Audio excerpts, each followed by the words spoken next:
mabait, matalino, makadiyos.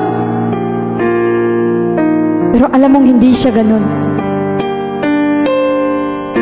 Naniniwala ka pa ba na kaya niyang magbago? Pero paano kung hindi? Paano kung ayaw niyang magbago? Magpapatuloy ka pa ba? O bibitaw na? Siguro lumalaban ka pa dahil baka may pang-asa pang magbabago siya.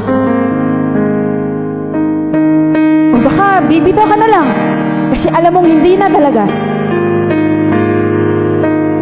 Alam mo,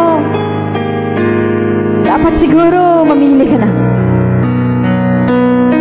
Kaibigan kita at ayaw kong makita kang nagmumukha kang tanga.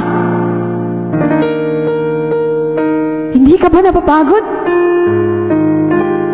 sa mga pangako niyang hindi natutupad? O pagod ka na, hindi ka lang nagsasalita. Kasi alam mong tinulungan ka din niyang paano magmahal. Kaso nga lang, hindi pa sapat.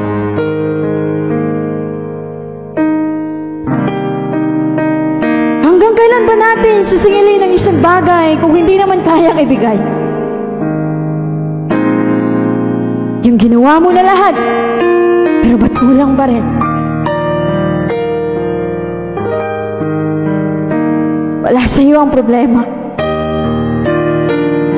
pero nasa iyo ang solusyon.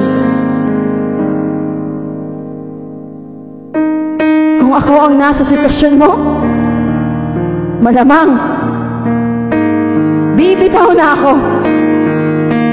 Wala nang dahilan para magpatuloy pa ako. Ano pa ba?